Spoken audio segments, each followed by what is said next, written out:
जिस तरीके से त्रिस्तरीय चुनाव उत्तराखंड में हुए और इस देवभूमि की जनता ने अपनी खुली आंखों से सब कुछ देखा और सब कुछ समझा, जिस तरीके से इस भ्रष्ट सरकार ने सबसे पहले आरक्षण पे छेड़खानी करने का प्रयास किया, आरक्षण से पूरी तरीके से छेड़खानी की गई कि हमारे अध्यक्ष ज्यादा से ज्यादा जीत के आए।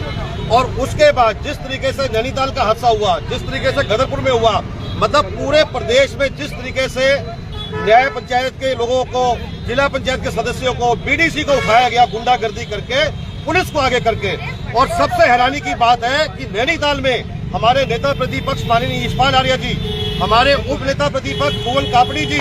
और हल्द्वानी के विधायक सुमित हृदय जी, उनकी मौजूदगी में इनके जो पुलिस के गुंडे थे वो आए, वहाँ पे खुलेआम इनके दूसरे गुंडों ने गोलियां चलाई और हमारे सदस्यों को लेकर चले गए और उसके बाद हमारे नेताओं के खिलाफ इन्होंने मुकदमे कर दिए। तो ये पूरा उत्तराखंड इस देवभूमि में देख रहा है ये सरकार कहाँ पे उतारू है। आज राहुल गांधी जी ने पूरे देश में पर्दाफाश किया है जिस तरीके से मोदी सरकार ने वोट चोरी करने का में हर विधानसभा में 1 लाख से ऊपर वोटों की चोरी की गई है, तब ये लोग सरकार बना सके हैं। और ये सारा चिट्ठा अब राहुल गांधी जी कांग्रेस पार्टी जनता के बीच में खोल रही है और इनके खिलाफ पूरा देश अब इनके खिलाफ हो गया है। और आने वाले समय में आप देखना कि भारतीय जनता पार्टी का मोदी सरकार का क्या हाल होता है। हमारे देवभूमि को शर्मसार करने का काम किया है, हमारे इतने सीनियर नेता वहां पे खड़े रहे और जिस तरीके से गुंडागर्दी करके हमारे सदस्यों को ले गए और हमारे नेता के खिलाफ मुकदमा कर दिया। अगर ये मुकदमे वापस नहीं हुए तो कांग्रेस पार्टी सड़क से लेकर सदन तक लड़ाई लड़ेगी। और मैं उन अधिकारियों को कहना चाहता हूं जो इसमें शामिल हैं कि समझ जाओ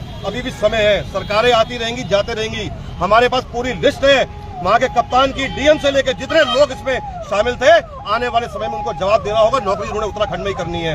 ऐसा नंगा नाच, ऐसा घटिया काम हमने आज तक कभी उत्तराखंड में नहीं देखा जो इस सरकार ने करने का काम किया है। इससे पहले कांग्रेस की सरकारें भी रही हैं, सेंटर में भी रही हैं, प्रदेश में रही हैं, लेकिन इस तरह का नाच आज तक हमने नहीं देखा। तो किसी को लेके आज पूरे जिले उधम सिंह नगर में पुतले फूके जा रहे हैं। हमारे माननीय नेता जो सबके माननीय है यशपाल आर्य जी, उनके खिलाफ मुकदमा हुआ है, भुवन कापड़ी जी के खिलाफ हुआ है, सुमित हृदय जी के खिलाफ हुआ है और जो हमारे बाकी पार्टी के सीनियर नेता हैं, जब तक ये मुकदमे वापस नहीं होंगे कांग्रेस पार्टी चैन से नहीं बैठने वाली। हिमांशु भाई, आप यशपाल आर्य जी, ना भुवन कापड़ी जी, ना हमारे कांग्रेस के विधायक, ना हमारे प्रदेश अध्यक्ष, ना छोटा से छोटा कार्यकर्ता, कोई डरने वाला नहीं है। इसी तरह लगातार आवाज उठाएंगे और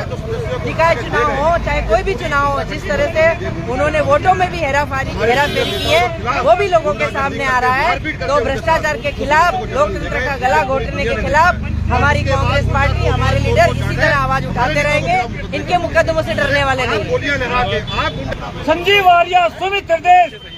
इन कांग्रेस के नेताओं के खिलाफ मुकदमा दर्ज करने का भाजपा ने काम किया है और अपने जिला पंचायतों को जिताने के लिए, ब्लॉक प्रमुख जिताने के लिए जो नंगा नाच हुआ है उसने पूरे देश के अंदर उत्तराखंड को शर्मसार करने का काम किया है। कांग्रेस के प्रदेश अध्यक्ष करण महाराज जी का आह्वान है और जिस प्रकार से हमारे नेता राहुल गांधी जी वोट चोरी के लिए आवाज उठा रहे हैं, इंडिया गठबंधन आवाज उठा रहा है और पूरे देश में कल बिहार में तेजस्वी यादव और राहुल गांधी जी की रैली हुई है जो पूरे देश के अंदर जो इन्होंने चोरी की सरकार, मोदी जो है चोरी का प्रधानमंत्री है, वोट चोरी करके प्रधानमंत्री बना है मोदी, जिसके खिलाफ मोर्चा खोला है हमने। वही हाल अखिलेश यादव जी के साथ उत्तर प्रदेश में राहुल गांधी जी करेंगे। एक एक वोट चोरी का खुलासा करने का काम भाजपा के खिलाफ कांग्रेस पार्टी करेगी और इसके लिए हर जिले के अंदर, हर प्रदेश के अंदर मोर्चा खोला गया है और इसकी गुंडागर्दी का जवाब कांग्रेस पार्टी देने का काम करेगी।